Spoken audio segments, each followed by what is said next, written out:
Assalamualaikum Kang Aziz. Waalaikumsalam warahmatullahi. Punten Kiai, kemarin-kemarin kan Kiai beserta PCNU yang lain plus ada Ketua PWNU Jawa Barat kemarin mengadakan konferensi pers perihal penolakan terhadap MLB. Oh, muktamar itu. Iya. Dan kemudian apa memang benar yang mendukung penolakan itu hanya 8 PCNU itu, Kiai? Terus apa memang ada yang mengembuskan isu Kang Aziz dapat tekanan dari struktur yang lebih atas tuh? Iya. Mohon penjelasan. Iya, ini mohon maaf saya pakai sorban yang Iya. Begini Ustadz Mujahidin ya, ini sebetulnya pertanyaan-pertanyaan ini juga banyak yang masuk ke saya. Saya perlu pertegas bahwa konferensi pers kemarin itu diinisiasi oleh PCNU Kabupaten Cirebon dengan mengajak PCNU sekelilingnya sebetulnya. Dan kebetulan ada Kabupaten Bogor itu kan karena kebetulan lagi ada di Cirebon saja kemarin. Betul. Beliau ada di Cirebon. Hari Selasanya kebetulan sempat kontak saya, jadi saya tahan. Nanti dulu, jangan pulang dulu. Besok kebetulan ada silaturahmi NU sekeliling Cirebon Raya. Jadi nggak semuanya kita undang juga, tapi kita sempat berdiskusi dengan kawan-kawan yang lain, termasuk dengan Kota Sukabumi, dengan Kabupaten Sukabumi, dengan PCNU yang lain, Kabupaten Tasikmalaya, beberapa kabupaten yang jauh dari Cirebon. Pada prinsipnya begini, saya akhirnya sadar bahwa para pimpinan NU di kabupaten-kabupaten lain ini ternyata memiliki pengetahuan yang sama soal muktamar luar biasa ini. Bahkan mohon maaf, ketua wilayah juga baru kita kontak malam harinya dan kita jelaskan reasoningnya seperti apa, gitu kan. Beliau sangat pendukung sekali dan beliau langsung mengatakan saya siap hadir di forum itu. Jadi begini, yang membuat termasuk ketua pengurus wilayah Kiai Haji Muhammad juga tertarik terlibat, Kiai yang lain juga. Itu murni, bahasa saya itu murni adalah aspirasi dari semua kelompok kiai-kiai yang ada di level cabang. Jadi tidak ada tekanan. PBNU saya tidak tahu. PBNU kan tahunya sudah berita itu muncul baru tahu. Sebelum itu nggak tahu. Pengurus wilayah malam harinya. Kalau pengurus cabang memang kita berdiskusi sebelum itu kan. Saya mau menjajaki soal MLB itu seperti apa. Ternyata semuanya memiliki pengetahuan yang sama, pemahaman yang sama tentang MLB ini. Jadi yang pertama prinsip dasarnya begini. Muktamar luar biasa yang termaktub di dalam anggaran dasar dan anggaran rumah tangga ini sesungguhnya adalah sebuah diktum yang tidak sembarangan kita terjemahkan.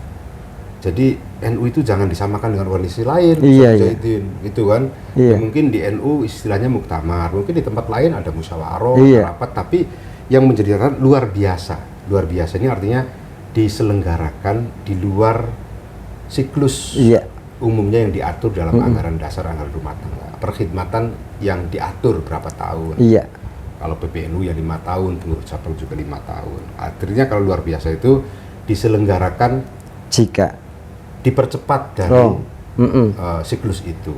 Nah, kemudian muncul diskusi-diskusi kita bahwa iya ini ulama-ulama bisa melibatkan diktum MLB di dalam organisasi NU ini pasti punya tujuan.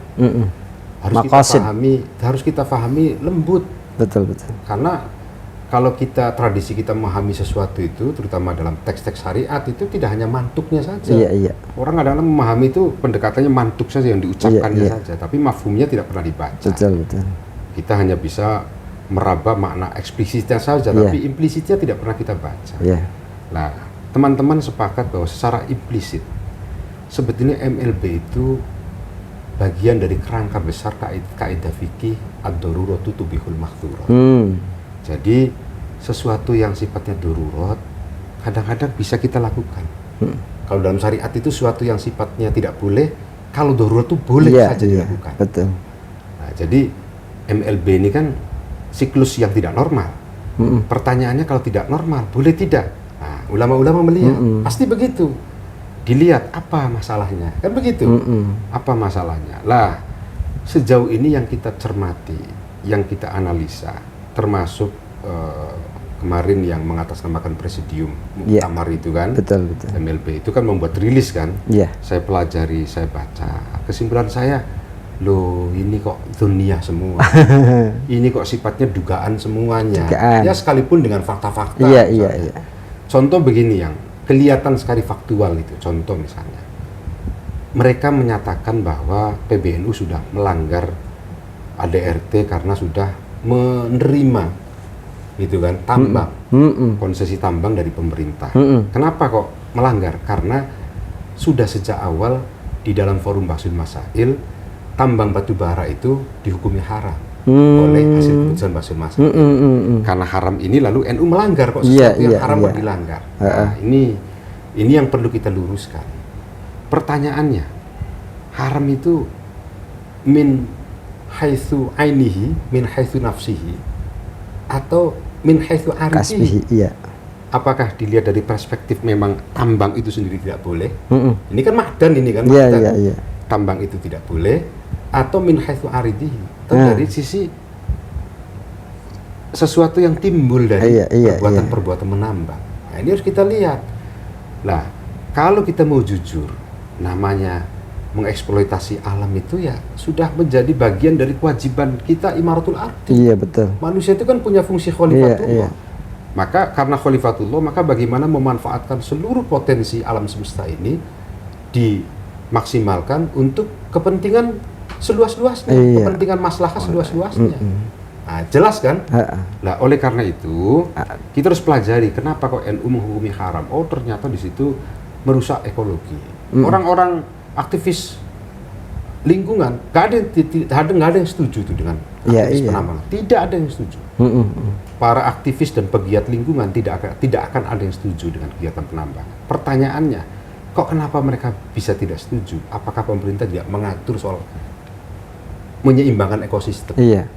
Sebetulnya ada, Ustaz Mujahidin. Kalau mau kita kupas itu ada aturan soal bagaimana seorang pengusaha tambang itu harus mereklamasi, aturan soal bagaimana menyisihkan untuk social corporate responsibility-nya, aturan untuk bagaimana melaksanakan kegiatan penambangan itu dengan mempertimbangkan aspek hifdzun nafas. Ada di situ. Ada istilahnya itu aturan-aturan yang terkait dengan keselamatan, keselamatan pekerja. Semuanya ada. Intinya menjaga keseimbangan dan keselamatan. Betul, ada reklamasinya. Betul. Lah, justru saya melihat kalau NU, ormas-ormas lain diberikan kesempatan untuk menambang, inilah momentumnya. Kalau menurut saya, inilah momentumnya untuk merubah wajah penambangan yang dalam tanda kutip selalu identik dengan mafia. Itu kalau dikelola oleh ormas-ormas yang punya fatsun soal akhlakul karimah, soal syariat, saya yakin itu diajak kolusi tentang korupsi pada saat membayar PNBP, penerimaan pajak bukan negaranya, itu pasti tidak mau. Diajak kong kaling kong untuk secara mafia itu kan menekan masyarakat agar pembebasannya mulus, itu juga pasti tidak mau. Bahkan mohon maaf, pada saat nambang ini, kalau yang paham tambang pasti akan tahu izinnya timah, izinnya boksit, izinnya zirkonium, izinnya galena misalnya. Sementara di dalamnya itu banyak material lain yang sama-sama punya nilai. Kalau bicara galena, ikutannya pasti ada emas. Bicara zirkonium pasti ada emas. Bicara timah pasti ada emas. Ikutannya di situ. Belum ada lagi aspek-aspek lain, ada titanium, ada macam-macam. Kalau yang mengelola NU, yang mengelola Muhammadiyah, lalu ketika di lab menemukan banyak kandungan-kandungan situ, saya yakin ulama-ulama akan lapor ke negara. Ini kandungannya begini, kandungannya begini, kandungannya begini. Apakah itu tidak merubah wajah tambang kita yang tadinya populer dengan bahasanya merusak lingkungan? Itu pasti akan menjadi baik. Inilah momentumnya kita memperbaiki sistem usaha tambang di Indonesia ini. Jadi kalau bahasa saya, ini bahasa yang lebih ekstrim, saya akan bisa mengatakan bahwa NU, Muhammadiyah, PUI, Al-Irsyad, dan ormas-ormas lain yang basicnya adalah keagamaan, fatsunnya adalah akhlakul karimah, pendekatannya adalah syariat, saya katakan wajib terlibat di dalam mengelola. Kenapa? Kalau diam saja, Ustadz Mujahidin, Ustadz Mujahidin orang itu nih, diam saja artinya ridho terhadap apa yang dilakukan oleh penambang liar.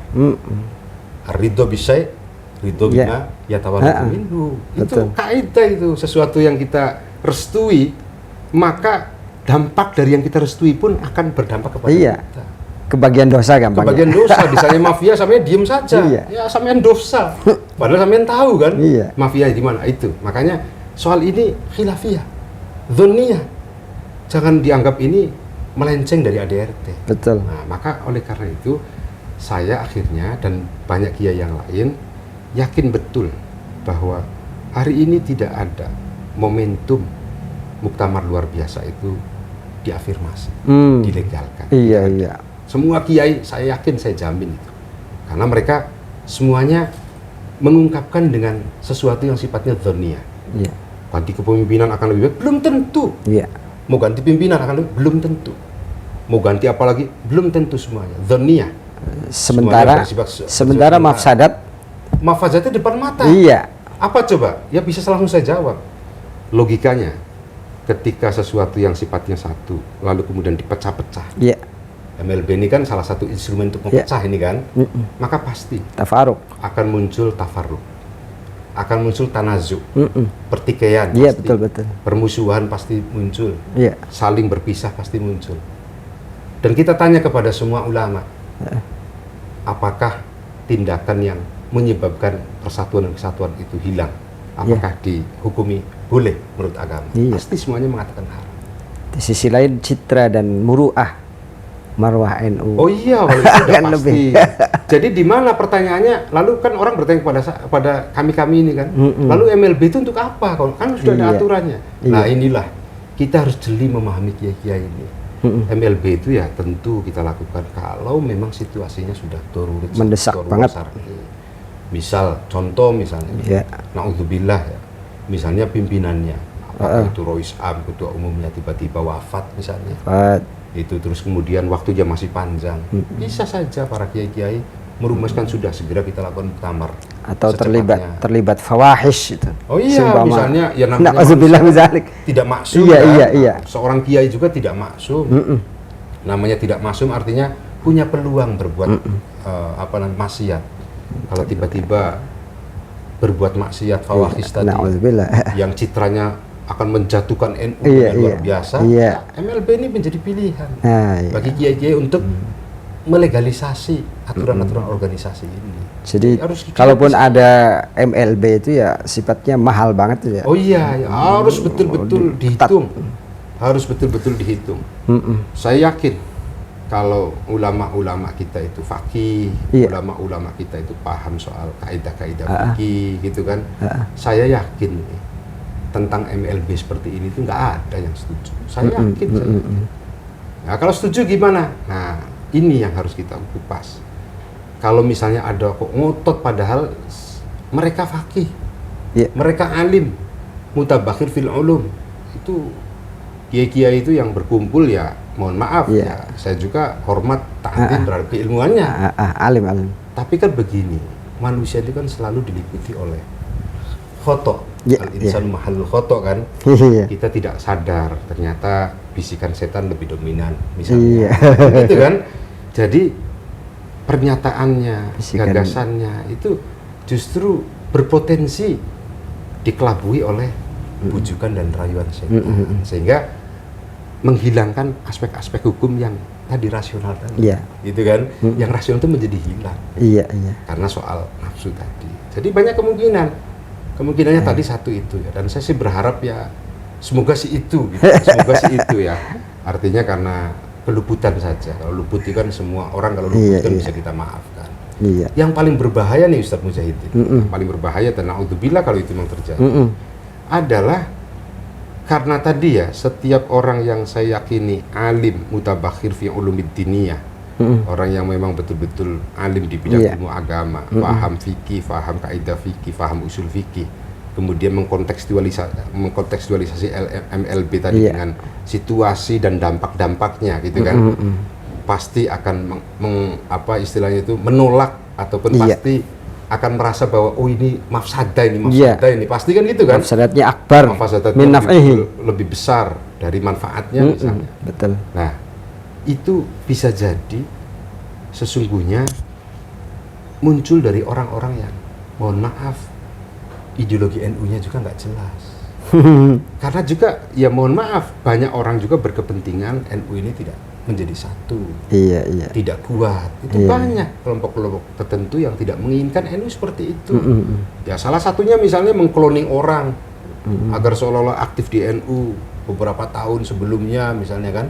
Tapi kita tidak tahu misalnya punya grand design yang lebih besar untuk begini misalnya. Ini kan membahayakan ini. Kalau yang nomor 2 ini ya ayo kita hati-hati. Kalau yang nomor 1 sih luput lah ya, luput itu ya semua orang pasti bisa namanya khilaf itu kan nggak terbebani. Kalau orang sudah khilaf itu kan artinya kan bisa kita toleransi. Yang kedua ini yang membahayakan. Atau ada orang-orang yang sengaja memproduksi isu-isu ini untuk semata-mata kepentingan materi. Itu yang bahaya juga. NU dijadikan komoditas, gitu kan? Tapi korbannya siapa? Umat di bawah. Umat di bawah ini. Saya termasuk pimpinan yang sering berinteraksi dengan masyarakat. Hampir tiap hari saya berinteraksi dengan warga NU, entah urusan apapun, urusan kegiatan formal NU, urusan tradisi-tradisi NU, gitu kan? Ya termasuk tadi Jumatan tadi saya khotbah juga, habis khotbah ngobrol dengan warga NU gitu kan. Ya termasuk kita saja Kiai. Kadang-kala mendapat pertanyaan permasalahan perihal ke-NU-an dari masyarakat, makanya kita perlu paham tentang hal ini. Kita tanyakan ke Kiai. Nah, betul. Masyarakat itu butuh kesejukan. Betul. Saya itu setuju itu di bawah ini butuh kesejukan, butuh ketentraman. Banyak yang tanya ke saya melalui telepon, ada yang WA, gitu. Pak Kiai, bagaimana ini kok situasi kok begini? Gitu. Saya jawab, ya kita harus senantiasa tawakal kepada Allah. Ini kan bisa jadi sebagai bagian dari ujian Nahdlatul Ulama sebagai organisasi yang kita anggap sakral, didirikan oleh para kiai-kiai yang kholis itu kan. Sebab ketika di tataran atas terjadi banyak khilafiyah atau pertentangan, itu di kalangan masyarakat bawah akan mengurang respek kepada jamiah yang kita cintai ini. Nauzubillah. Sepertinya gitu nanti ya. Ya intinya tadi ya isu MLB itu jelas merusak tatanan kultur kita di bawah. Jadi MLB itu membuat resah warga NU di bawah. Banyak yang menanyakan ke kami gitu kan. Karena nanti kalau sudah ada MLB dipaksakan, ya pasti terpecah-pecah, terkotak-kotak. Ulamanya juga sampai ke bawah terkotak-kotak, terpecah-pecah. Warganya terkotak-kotak, terpecah-pecah. Jadi ini saya yakin tidak dikehendaki oleh siapapun ulama di Nahdlatul Ulama. Min ulama ranting, dari sejak ulama yang ada di struktur ranting sampai dengan ulama yang ada di struktur pengurus besar. Dan kiai-kiai kultural yang memang mutabakhir fil ulum tadi. Memang betul-betul menguasai pengetahuan agama, paham soal fikih, paham soal kaidah-kaidah. Dan kalau berbicara dari hati nurani. Ya betul. Itu Ustaz Muzahidin ya. Jadi itu prinsip dasarnya clear. Ini sebuah statement yang mohon semuanya kita diskusikan dengan hati yang lapang, dengan sebuah kesadaran, bukan dengan emosi. Apalagi misalnya mohon maaf kepentingan yang sifatnya politis. Intinya harus seperti itu. Jadi sekali lagi ini murni ya. Murni suara dari kiai-kiai yang ada di struktur pengurus cabang khususnya di wilayah Jawa Barat, termasuk Ketua PWNU Jawa Barat, termasuk Rois Surya pengurus wilayah Jawa Barat, dan kiai-kiai kultural di pesantren-pesantren itu juga memiliki pendapat yang sama. Kalaupun misalnya ada yang menyatakan didukung oleh kiai-kiai, ya kita kembali ke sana. Termasuk berarti perihal isu yang dihembuskan ada tekanan dari. Nggak ada. Tadi sudah saya katakan sejak awal. PBNU saja taunya dari hasil konferensi pers. PBNU taunya malam hari. Ini diskusi kiai-kiai antar pengurus saja. kita istihad menyikapi ini, karena ini kan ranah kita kan selalu beristihad untuk kemaslahatan. NU itu kan tugasnya begitu. Ketika menghadapi situasi apapun, situasi sosial ya, maka kita harus beristihad. Mana yang lebih maslahat? Udah, kuncinya di situ. Mana yang lebih anfa, yang lebih bisa memberikan manfaatnya lebih besar kepada masyarakat, itu yang akan kita putuskan, itu yang kita lakukan. Gitu ya, makasih. Makasih atas segala penjelasannya. Mudah-mudahan ini bisa dijadikan bekal kita untuk memberikan kesejukan di masyarakat bawah.